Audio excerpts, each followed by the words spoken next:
বিক্ষুব্ধ জনতার সেখানে একটা ক্ষোভের বহিঃপ্রকাশ আমরা দেখেছি। আমরা যখন লক্ষ্য করছি এটাকে কেন্দ্র করে আরো নৈরাজ্য তৈরি হতে পারে, আরো উস্কানি তৈরি হতে পারে, সেজন্য আমরা বলেছিলাম যে দায়িত্বশীল নাগরিকের জায়গা থেকে প্রকাশ্যে ভায়োলেন্সকে আমি উৎসাহিত করতে পারি না, প্রকাশ্যে সংঘাতকে আমি সমর্থন করতে পারি না, সহিংসতাকে আমরা সমর্থন করতে পারি না। আজকে এক জায়গায় আগুন লাগবে, সেই আগুন অন্য জায়গায় এসে পড়বে না। সেই আগুনটা যে আমার ঘরেও আসতে পারে সেটা কি সংশয় নাই? এই যে ধানমন্ডি 32 থেকে ঢাকার বাইরে আরো বিভিন্ন জায়গায় চললো, এবং এইটা করতে গিয়ে আবার কিছু মানুষ যারা ধরেন রাগে ক্ষোভে এই ফাঁসিবাদের প্রতি ঘৃণা প্রকাশে সেখানে গিয়েছিল, তারা অনেক আহত হয়েছে। দুই এক জায়গায় আবার দেখা যায় মারামারি লেগে গেছে। তো আমরা 5ই আগস্টের পূর্বে যেভাবে সমগ্র জাতি ফ্যাসিবাদের পতনে ঐক্যবদ্ধ ছিলাম, ইস্পাত সম ঐক্য ছিল, 5ই আগস্টের পরেও যদি এগুলো উড়িয়ে দেওয়া যেত, ধূলিসাৎ করা যেত, তখন কেন করা হলো না? তখন তো এগুলোকে প্রোটেকশন দিয়েছে। কারা প্রোটেকশন দিয়েছে আমরা জানি না, টাকা নিয়ে পয়সা নিয়ে প্রোটেকশন দিয়েছে। তো এখন কেন 6 মাস পরে হঠাৎ করে মনে পড়লো? মানে ঘুমাইয়ে অর্ধেক ঘুমাইয়ে মনে পড়ছে যে এখন একটু বাথরুমে যাওয়া দরকার, এরকম অবস্থা। এই অভ্যুত্থানের চেতনাকে বিক্রি করে কেউ দল করব, কেউ দখলবাজি করব, চাঁদাবাজি করব, ক্ষমতায় যাব, এইটা তো অভ্যুত্থানের আগে জনগণকে আমরা বলি নাই। 6 মাসে কি সংস্কার হয়েছে?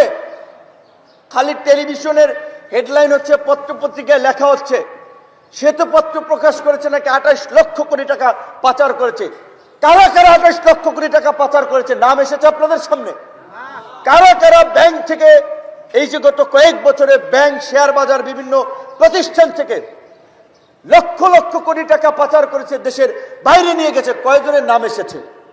যে এই বসুন্ধরার মতো আপনার এই মাফিয়া দুর্বৃত্ত বাংলাদেশিতে সবচেয়ে ভূমিদস্যু শিল্প কারখানা, জনগণের রক্ত চুষে আজকে 1000 কোটি টাকার মালিক হয়েছেন, মরার পরেও শেখ হাসিনার সাথে গিয়ে জান্নাতে থাকতে চেয়েছেন, তারা এখন ব্যবসা বাণিজ্য করছে দেদারসে। তাদের মতো মাফিয়াদের বিরুদ্ধে ওরিয়নের মতো এবং আরো যারা এসালম কিংবা আরো যে সমস্ত গ্রুপ, নাবিল গ্রুপ, এই যারা হাজার হাজার কোটি টাকা আপনার ব্যাংক থেকে হাওয়ার মাধ্যমে উড়িয়ে নিল, কয়জনের বিরুদ্ধে ব্যবস্থা নেওয়া হয়েছে? হত্যার সাথে জড়িত আওয়ামী লীগের কতজন নেতাকে গ্রেপ্তার করা হয়েছে? সাবের হোসেন চৌধুরী কিভাবে জামিন পেল? আনোয়ার হোসেন মঞ্জুরা কিভাবে জেলে না গিয়ে বের হয়ে গেল? প্রশ্ন করেন। উপদেষ্টাদের অনেকের পরিচিত, বিভিন্ন তদবিরে অনেকে ঠিকই শেখ হাসিনার আমলে মাফিয়াগিরি করেছে, দুর্বৃত্তায়ন করেছে, তারা এখনো নিজেদের ব্যবসা বাণিজ্য কার্যক্রম সবকিছু করছে। জনগণের চোখে ধুলে দেওয়া হচ্ছে।